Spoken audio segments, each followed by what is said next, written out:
What is up, you guys, and welcome back to the Queen of Pep Talks podcast, our first video episode. It's fire. It's lit. It's crazy. We're here.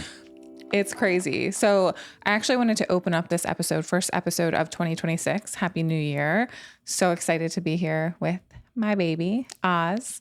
Introduce yourself. This is their first time seeing you on camera. It is, isn't it? What's good, everybody? It's me, Anthony Osborne, a.k.a. Oz Prana, multifaceted creative, CEO of DieHealed and vice president of Jet Phoenix Films, and man of Jessica Battle. Mm-hmm. I am so excited to have the podcast on video. Mm-hmm. Admittedly, a little bit nervous. As I was saying to you, I just feel like any new project that you don't have experience with can be nerve-wracking. This is going to be beautiful, though. It's going to be amazing. And it's thanks to him, because you should see our setup here. All thanks to him. The equipment, suggestions, the setup, the room, the vibes, everything. You know, most men are construction guys. They build houses. I build video sets. That's my construction background as a man. That's what I do. I did a year of electrical trades, but fuck that. I couldn't do it. And how lucky for me, being in the space that I'm in, to have a man that's so good at these things. I'm so appreciative. I'm very, very excited. How do you feel about undertaking this project? Because it is not the easiest project. It's going to be quite a bit of work for you, because not every episode is going to feature Oz, but he's going to be doing all of my setups and a lot of my editing. How do you feel about that? I mean, I think it's going to be a good time. Like, I think we're going to have a lot of fun with it. People are going to get a better vibe. Well, not necessarily better, but a different vibe through video, being able to experience you, us, whoever else you want to bring on. And I think seeing you in your essence on camera, like, it's a beautiful thing. Oh, thank you. Do you feel nervous at all? Because we have made our first financial investments together for this. No, I mean, do you feel nervous to be deepening our relationship by being more immersed into my business? Because I'm nervous. Really? What are you nervous about? Well, first to answer your question, no, I'm not nervous. But why are you nervous? I just feel like my business is my baby. Do you know what I mean? I trust you fully with participating in and helping me with and doing the things that we're doing together. I think my fear is that I will become dependent on you in some capacity, and you may one day not be here anymore. Is that going to happen? No, of course not. It's not going to happen. So you don't got nothing to worry about. But don't we worry about most things we worry about never chat? Actually Isn't happen. That what they say? Hey, chat. She don't got nothing to worry about, chat. Yeah, chat. I'm very excited to be on video. I think this is going to be amazing. It's going to be a great time. What are you most looking forward to through video? I think giving people the opportunity to know me in a deeper way, because I feel listening to someone's voice is amazing. Watching someone on social media when they talk for 60 seconds, cool. Yeah. But I feel like I'm such an authentic person that I'm really excited for people to know me on an even deeper level. And you look so goddamn beautiful. Aww. And it's just matching that, professional, sexy voice with the sexy professional face. It's just going to be a world of wonder. He's the sweetest. I'll try. So I have a lineup of things that I want us to talk about today. Okay. First and foremost, it's the new year. Happy New Year, everybody. Happy New Year, everybody. I feel so excited about 2026. Me too. Hopeful, optimistic. It's not been the easiest year so far. We're 1 week in, and it's been a little bit stressful for me in some capacities. I had my best friend's funeral, which was heartbreaking. R.I.P. Michelle. R.I.P. Yes, sis. we miss you so much. She's here with us right now. I believe so. Sitting with you right there next to your ice sparkling. My Mishi Poo. Love my girl. Found out on Tuesday that my cat is blind, which we kind of assumed. Asher is officially blind. Shout out to Asher, though. That's still baby pants. Asher, baby pants. He's the best. And then obviously I've had a lot going on with my mom. So first week of the year has been a little bit stressful. You really have been. I'm curious for you, actually. I was thinking about this the other day. I was in a relationship for 10 years prior to being with you, and never in those 10 years suffered the level of like tragedy and heartbreak in my life that I've experienced over the last several months. Has that been challenging for you to be so fresh in our relationship and feel like you've had to support me emotionally through so much? Not at all. I really feel like when it comes to our relationship, it's very effortless for me to want to show up for you, want to support you, want to be there for you, comfort you, hold you. Like, you're my best friend, so I enjoy seeing you happy, smiling, loved. Like, I know not every day is going to be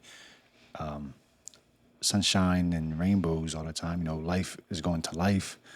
But I think even for me, it's been a test of my manhood, my masculinity, my strength, to be there for you during those tough times. Because, you know, I'll be honest, like, I have some selfish tendencies to myself, as does anyone, but I really feel like in our relationship, I have been the most giving that I've ever been. And I feel like you've pulled out a side of me that I didn't know was there. And I see that more so through our conflict than when everything's just fine. Does that make sense? Mm-hmm. I feel the same way. Yeah.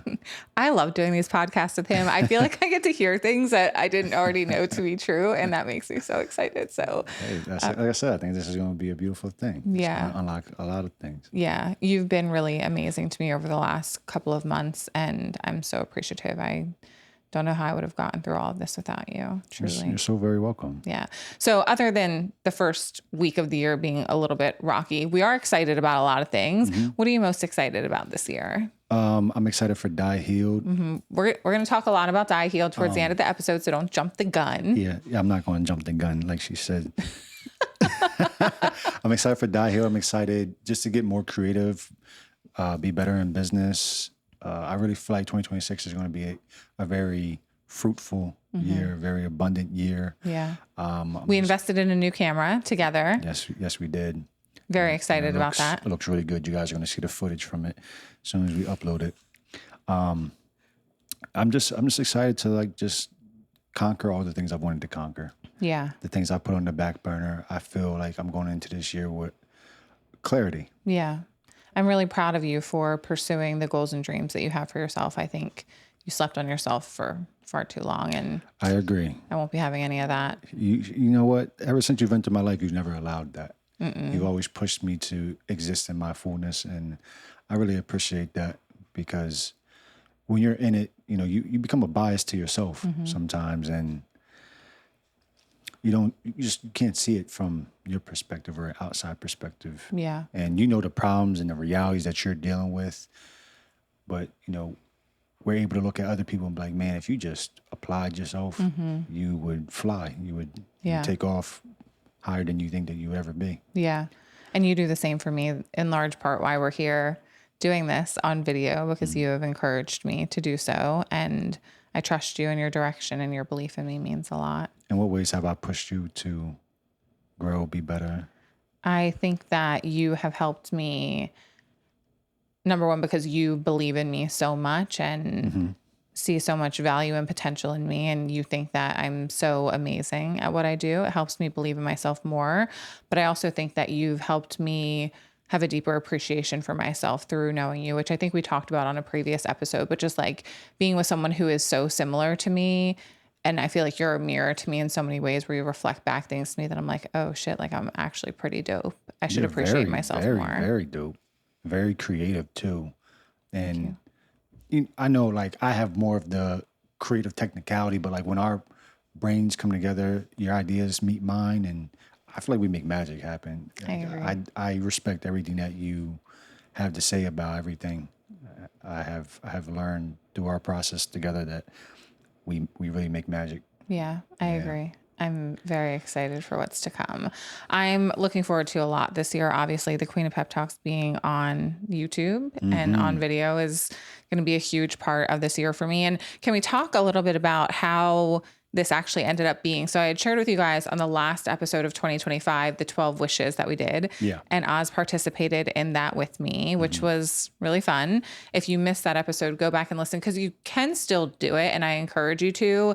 If you're a person who is maybe lacking direction in what you want to focus on this year, and I know, I just hit the microphone. That's fine. Is it okay? Yeah, it's fine. Okay. I know a lot of times at the start of the year, people feel overwhelmed because they want to achieve so much and they think, I don't really know where to put my energy or where to put my effort.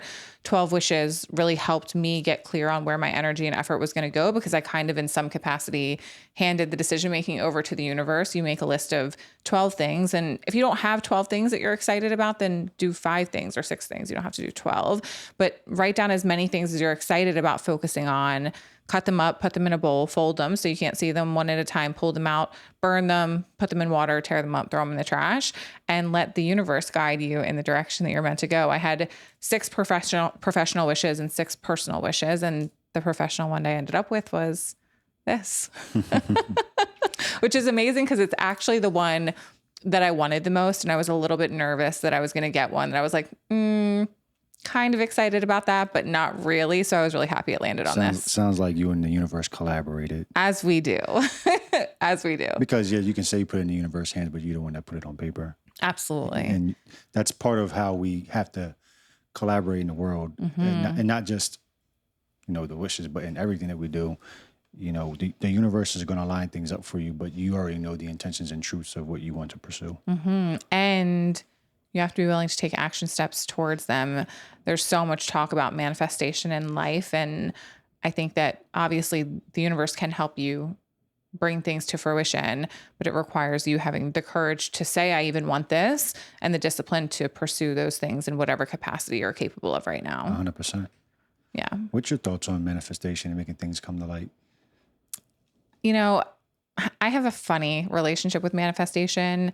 I think that, like I said, I believe that the universe can work with you in helping you achieve the things that you want. But I think that too many people believe that manifestation is just like, oh, if I wish for it and I want it so badly, then it's going to deliver itself upon me. And I talked with my mom recently about this, actually related to not necessarily the universe, because my mom's more religious and she believes in God and prays, and that's amazing. But I think a lot of times in life, she hands her power over to God in some capacities, because she'll say like, well, if it's God's will or if it's God's way, then it's going to be. But it's like, but if you really want it, aren't there things that you could be doing to make it happen? Yeah. And if it doesn't happen, then maybe God didn't want it to happen. But also, you can assist. Don't hand your power over to something that's outside of you. And I think a lot of people with manifestation do that. They want things and they say they want them and they think that's enough to achieve them, and it's not. Yeah, it's not. Like, imagine you were duct taped to a chair in your house and you just sat there wanting what you wanted, like wanting to be free, wanting to be free, wanting $1 million to be in front of you, like. But we've watched enough horror movies to know that if you really want free from that duct tape, you better pull a nail out of a couch or something. You better figure it out. 100%. You better find your fingernail and saw through it. No, like I said, it's just collaboration with the universe. Like, the universe, gave you the life that you live. You have the desires that you have. And I think I was talking about this on my story, is like, I feel like the universe picks us for ideas. And yeah, you can sit there and say, yeah, you thought of the idea, but there's a lot of things that are already possible, but just haven't been created yet. Like, I always like to use the iPhone and Steve Jobs example. That's the metaphor I always use. Like, the iPhone was always capable. Is that right, Asher? We already saw this coming. We're like, he'll be fine. He's the only one we don't have to lock out of this space, and his little blind, but he can't stand a closed door now. Poor thing. You want to come up here? Come on, Asher. Come on. You can come hang out with us. Come on. There we go. Come on. You can chill with us. It's okay. So back to what I was saying. Steve Jobs and the iPhone. Like, the iPhone it's just a bunch of parts put together from things from the earth. It just took the right mind to bring all those pieces together on earth to put it into manifestation, into the physical. He had an idea that is the non-physical. Then you're the body. You're the first part of the physical process, it being you going doing the legwork, the ideas, or jotting ideas down. And then you bring all the resources that are outside of yourself together. Like, that's how you collaborate with the world. That, to me, is manifestation. Yeah. And to circle back to what I was saying about how we're picked for ideas, like, there's certain ideas that flow through us that we think of, probably throughout our whole life, but how many of those do we really make happen? Absolutely. Not enough. Not enough. And truthfully, I say that to you and you say that to me because we're full of good ideas. Oh my God, are we? But you have to know when to execute on them versus when to table them and say, maybe not right now because I have too much on my plate. Yeah. But I think about this all the time. Like, for many of you, if you have goals and dreams, if you were to think back to the first time you had the thought of achieving that thing, like imagine if you had started and stuck with it, where you might be in this world right now, like the financial position you might be in, the physical health you might have, like who knows where you could be if you would have started and just stayed consistent with executing. And being consistent is hard as fuck. Like I'm the first person to acknowledge that being consistent is hard, and bringing new ideas to life is challenging. It's scary. It's like, it's 100%. Vulnerable. It's unknown. Yeah. And when you step into that, of course, you're going to be nervous, but it shouldn't stop you. But just like any surprise, any gift that you ever got for Christmas was something that you never saw coming. Mm-hmm. And that's where the unknown and the unfolding is so beautiful, because like, how could such a productive, good idea really lead to anything bad? Yeah. Even if it failed, like the wisdom that came with the process is always a positive. The world is always shaping us and molding us for future and moving forward. Yeah. How do you think that you become a person who embraces, like, if you start something and it doesn't go the way that you want, mm-hmm. how do you become a person who can embrace that and say, okay, but this is still a positive experience for me because I'm learning something. This failure has taught me something. It not going the way I want is moving me forward in my life in some capacity. I saw, how does a person become that? I don't know how a person becomes that, to be honest. I think, allow me to elaborate. I think if you know that there's things that you want, I think the first thing you need to do is get around other people like that. Mm-hmm.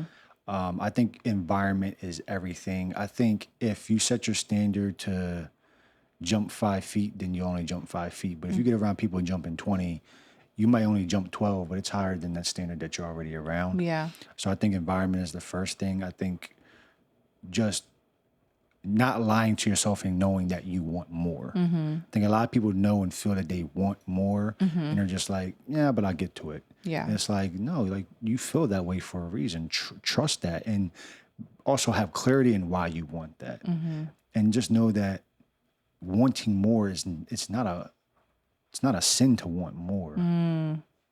A lot of people feel like it is, though. Yeah, but it's not I'll go back to the analogy we were just talking about like 10 minutes ago. If you're sitting in a room, you're going to touch the things in a room and eventually you're going to get fucking bored. It's just that's like anything in life. Yeah. You do so much and then you realize, oh man, I've maxed out on my resources. I've maxed out on the things around me.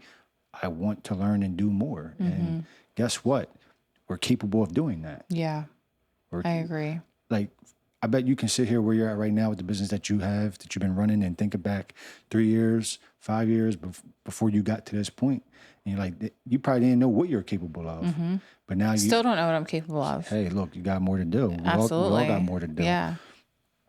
But I think it's important, though, I think one of the reasons why people feel like wanting more is bad is because they make the assumption that if I want more, like I even had this conversation with my mom, she'll ask me like, why do you put yourself in these positions to, do these things or achieve these things? Like, can't you just be happy with what you have?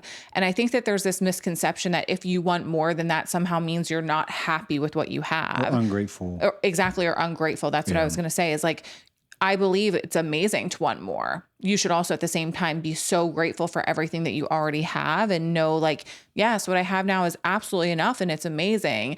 But what I think people also fail to realize is like, at least for me, the working hard towards something isn't even necessarily about getting to some kind of finish line where I have something new. Yeah. It's more so like who I get to become in working towards achieving that thing. That part. Like who it builds me into. The experience. Exactly. And that's how I started to feel, is like, sure, I can get somewhere just playing my role in what I'm in. Mm-hmm.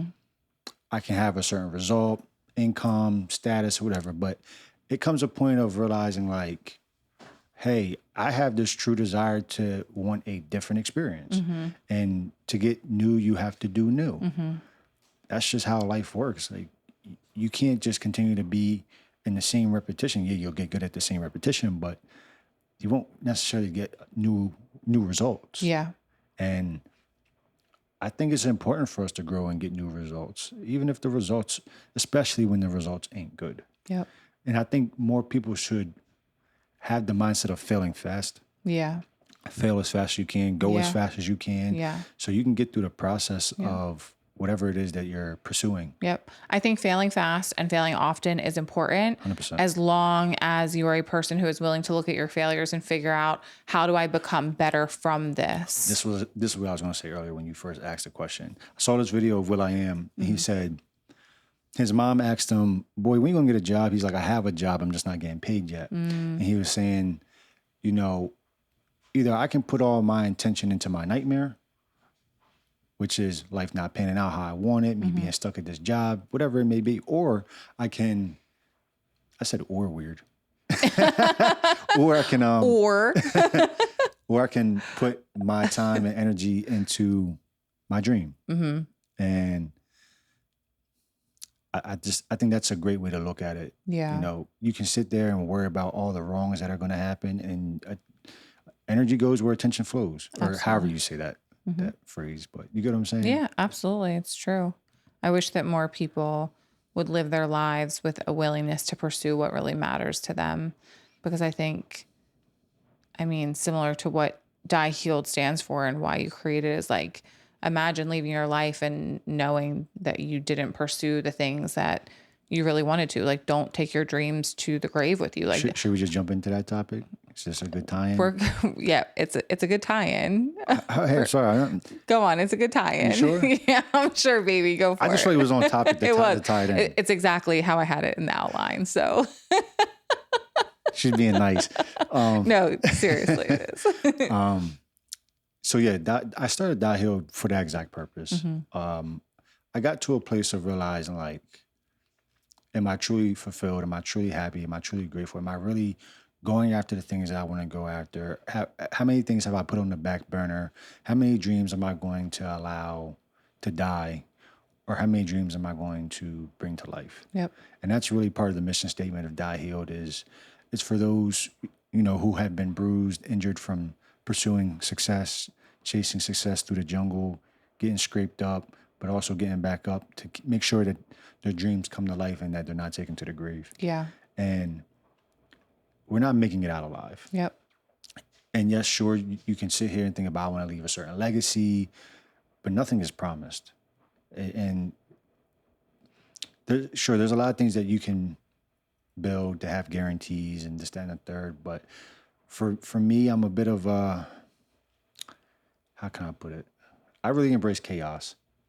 I have learned to embrace chaos in entrepreneurship because I believe entrepreneurship is chaos. Absolutely. It's not a guaranteed thing. Yeah, there's no guarantees. You have to make it happen. You have to roll with the punches of life and control what you can control until you get to a certain part where you're starting to have certain guarantees in place. And that comes with validity and building trust and building value. Consistency and time. 100%. And you know, DieHealed to me is just very special because healing is going to look a number of ways for people. It ain't all about just chasing success and dreams, and it's whatever healing means to you. You know, if I told you DieHealed and you'd be like, what's DieHealed? And I explain what DieHealed is to you, you're going to sit there and know what you want to work on. Yeah. And I trust in other people. You know, when people ask me, who do I trust? You know, I used to say when I was younger and a little bit more angry, I didn't trust nobody. But these days, I trust everybody. I trust everybody to be exactly who they're going to be. Yeah. I trust people to know who they are and what they're up to. And you can pick up on that energy if you've had enough experience in life. Yeah, absolutely. What did DieHealed mean to you when I first introduced it to you? Yeah, I was really excited because, I mean, if you go back 100 episodes ago on the podcast, you would hear me talking about something I say frequently is don't let your dreams die inside of you. And I think that there are so many people who deeply want to pursue things, but feel so afraid or lack the confidence or lack the belief in themselves or don't have the resources or the support system, or they're full of excuses or justifications and they don't pursue those things. And I think it's a really sad life. And I know this because I lived this way myself for so many years, where it's like, I didn't have dreams for myself because I didn't trust myself. I didn't believe I could be consistent.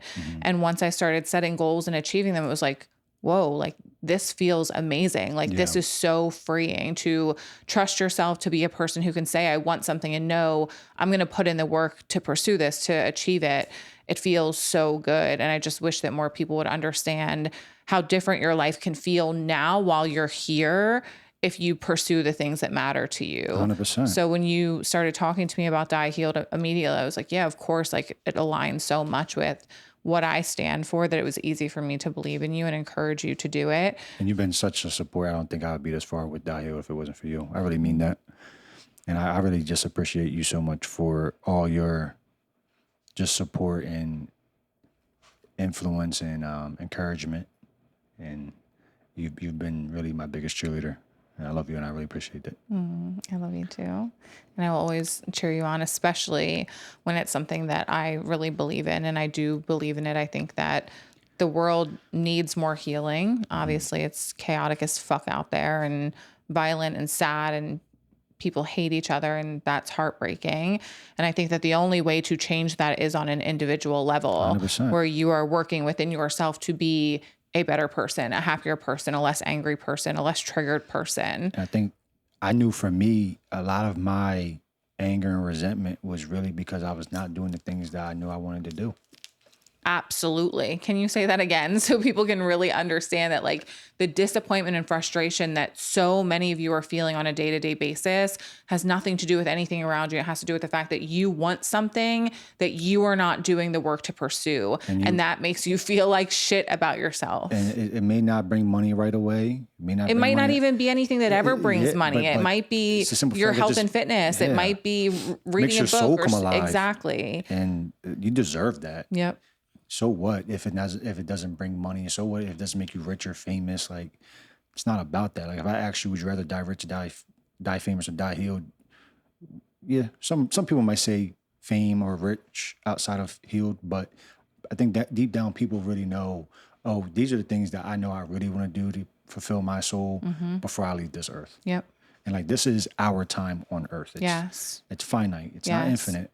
And I always consciously, I don't want to cry, my first episode on video. No, I was always consciously aware of like how short life is, and that tomorrow is not promised or guaranteed. Same. But being with Michelle on Thursday night and getting a phone call on Friday morning that she passed away is like, whoa, like that's real. Like, people can be taken from you in an instant. Like, you could be taken from this earth in an instant.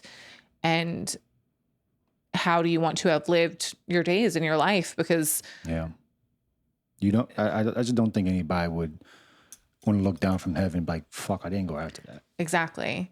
And that's one of the things that I think brings me peace around Michelle, is knowing that, like, the last years of her life, she had done so much to be in a good place where it's like, she knew she was giving her all to this life experience, and to leave knowing that you've done that, I think is such a blessing. Amen to that. Amen to that. And I also, even though I'm getting the brain about pursuits of happiness and fulfillment and healing, like, there really is no pressure. Like, everybody is on their own time, at their own pace of healing, of fulfillment. Like, I would never sit here and make anyone feel bad or be like, oh man, you're bullshitting. Like, so maybe part of healing is giving yourself grace first. Absolutely. You have to. I talk about this all the time on the podcast and with my clients. Like, I do not believe that you can hate yourself to being healed. Like, you have to love yourself 100%. And have compassion and grace for yourself, because hatred is not a part of you being a healed version of yourself. You have to first meet yourself with love and compassion. And I think it's important to, like you said, to define what healing even looks like to you. Like, I can use relationship with food as an example. Like, to somebody, if you're an anorexic person, eating a slice of pizza is like, that's them healing. But to somebody else who maybe has had binge eating or has a toxic relationship with food where they turn to food emotionally and they say no to the pizza, that's them healing. So it's like, no one gets to define for you what that looks like. You have to define that for yourself. Absolutely. And I try to play devil's advocate of, like, someone was arguing back and forth. Well, how am I going to get to this healed state? And I'm not saying you don't. You get to it. You don't. But the reason why I say die healed, like let me use a cut for instance. You know, you get cut, bleed, scabs over, and then it heals. It's done healing. Mm-hmm. You don't become healed until really you do die. Yeah. That's when the healing does stop. Yeah. So then you die healed. Yeah. Because in life, you're never going to be, the wound is going to be better. Mm-hmm. It's going to seal more. It's going to hurt less. But you're going to have trials and tribulations through life forever. Absolutely. You're not going to have amazing, great days for the rest of your life. Even if you do get to a really good, healed place. Like for me, I feel like I am finally at 29 years old getting to a place of true fulfillment and healing. I had so much hatred and resentment and anger and sadness on my heart and soul for a very long time, and I didn't understand why, and it wasn't clear to me. The clarity just wasn't there until I'm almost 30 years old. Yeah. Now that I have it, I'm so much lighter. Yeah. But I'll be honest and say there's still nights that I stay up and won't cry. Yeah. Because there's just certain facts of people's lives of like, damn, that's fucked. Yeah, absolutely. And there's just certain things that I feel sometimes just like, man, that shit's just so fucking unfair. Like, yeah. Why me? And I don't mean to get down on myself, but it's just, it hurts. Yeah. There's certain things that just hurt. Yeah, absolutely. I heard once that the word heal never ends in ED. It always ends in ING because it's a continuous process of you continuing to work on healing yourself. And, you know, the other night when we were in bed and you said to me, like, I feel like you were being passive aggressive to me today.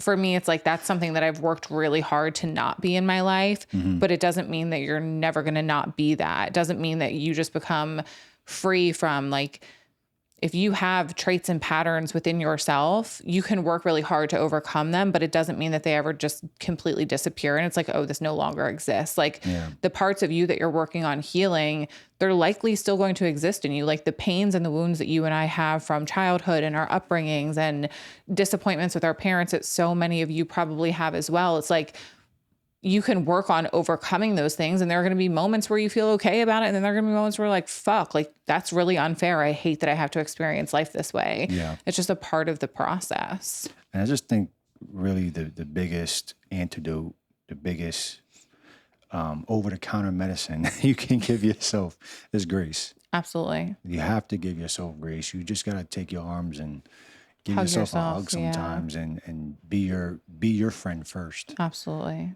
Because we're going to cheer for ourselves the loudest sometimes, but we're also going to beat ourselves up the most. 100%. The first judgments come from ourselves, not other people. Exactly. That's why most people don't even execute on the things that they have, because as soon as they have the good idea, they're judging the good idea and they're thinking, oh, wait, this actually isn't a good idea. It's a stupid idea. So why would I even bother? Yeah. Or there's someone out there that can do it better than me. And maybe so, but you don't get to know your place in the world. You don't get to see, even if it's a winning thing, if you don't go try. Yeah, absolutely. So I urge everyone to DieHealed. DieHealed.com.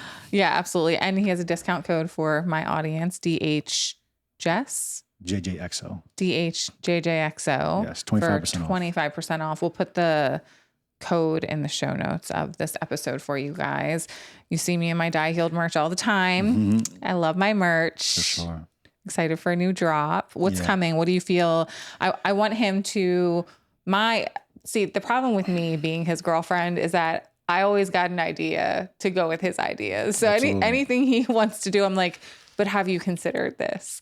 I really want you to do a podcast for DieHealed. Okay. I think that having conversations with people who are on their own journeys of healing, whatever that looks like, maybe it's people in recovery from drugs or alcohol, maybe it's people who have survived domestic violence, maybe it's people who have overcome disordered eating or whatever it is, huge failures like relationship losses, grief. Like there are so many people who are on journeys to bettering themselves. And I think that those conversations are so valuable for the world to hear, because I think if I've learned anything from my platform over the last 10 years is that I really help people feel like they're not alone in the things that they go through. And that's where my listeners and my audience has appreciation, because it's like I have normalized hard things for them in a way that a lot of the world is not willing to, because most people who put themselves out there, they want to be seen as perfect and flawless and they have it all together. And I'm the first to say, like, yeah, at times it's a shit show over here and I'm a mess.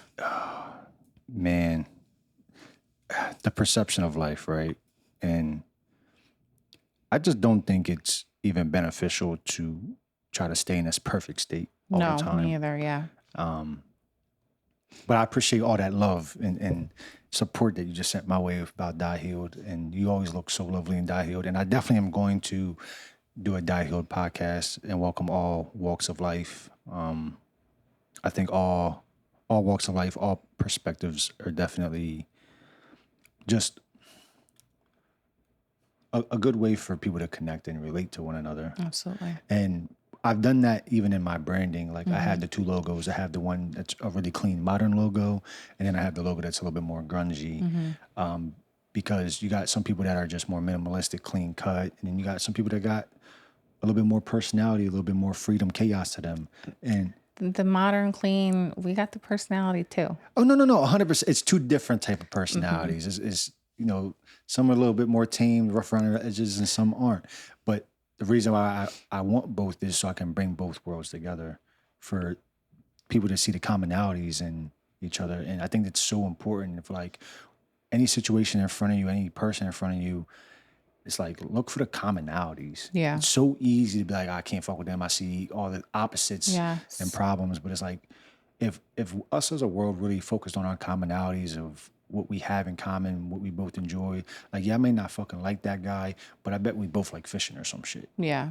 It's something. 100%. And it's like, if you put all your energy into the commonality and the positive, like, that's where productivity of life happens. Absolutely. I believe that we see what we're looking for in life. If you're looking for reasons to dislike someone or disagree with someone, you're going to find those reasons. Absolutely. But if you're looking for ways that you can relate to that person or possibly be on the same page, then you're going to see those things. And that circles back to the second wish that I pulled for 12 wishes. So my professional wish was to get the podcast on YouTube, which I'm very proud of us. Like, it's the first month and we've already done it. Oh yeah, we're getting to it. Like we're getting to it.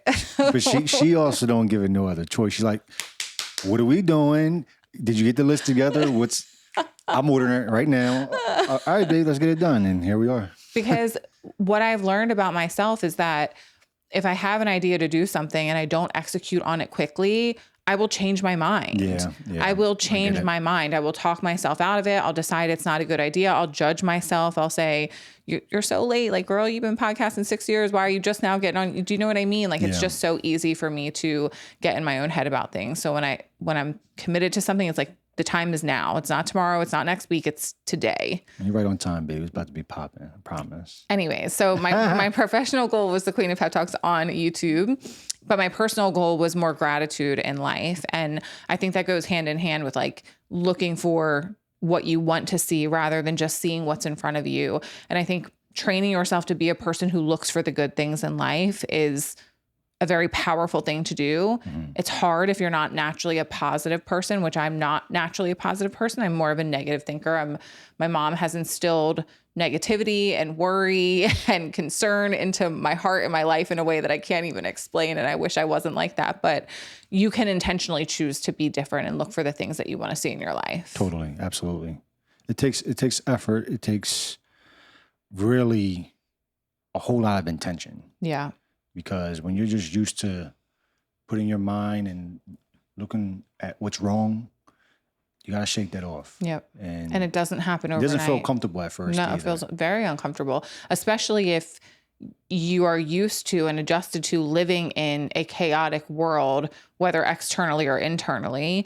Peace will feel uncomfortable. 100%, especially when you're around people that, when you try to make something positive, it's like, oh, you positive, positive Pete. Yeah. You got negative Nancy. I made positive Pete.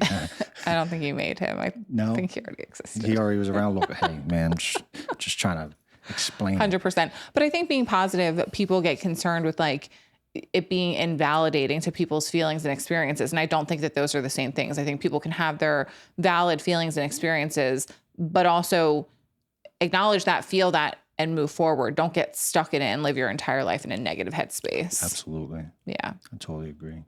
Well, I'm very excited for DieHealed. I'm very excited for the Queen of Pep Talks being on YouTube. I'm so excited that you were the first person to be on video with me. I'm very grateful. Thank you so much. You're so welcome. Is there anything else that you wanted to talk about in this episode? I think we touched on a lot. I think this was a really productive conversation. I think we shed light on a lot of things.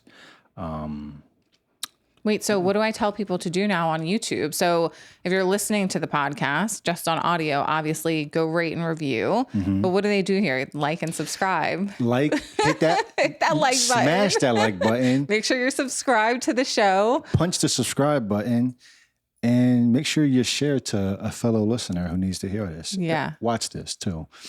Absolutely. This was fun. I'm so excited. I'm so nervous. This is going to be amazing, though. It is. It really is. It's going to be a good time. It's going to be a blast. Well, I love you guys so much. Thank you for tuning in. If you watched, thank you for watching the first episode of the Queen of Pep Talks comments. podcast. A bunch of comments down at the bottom. Blow up the comments. Yeah, blow up the comments. Subscribe, like. Screenshot, record the clips. Something funny. Anything. We're definitely going to share bloopers, don't you think? Yeah, for sure. The way I said or. Or. I don't know. I said it so weird when I said it. It sounded like an oar, like a boat oar. Like a boat oar. And then I got kind of like tripped up because then my mind was on, because I was saying But if you ever say a word too many times, it doesn't even, you don't forget what the word means. Like say watermelon 10 times, you'd be like, what the fuck is a watermelon? I know, right? You ever had those days you wake up, a word sounds weird? You're just like, what the fuck is that? Yeah. Life. Life. Being a human. Anyways, I love you guys so much. Thank you for tuning in to the first video episode of the Queen of Pep Talks podcast. I will talk to you next week on a brand new episode here on YouTube. Love you guys. See ya. This is your man, House Prana, and we're out. See ya. We did it, baby.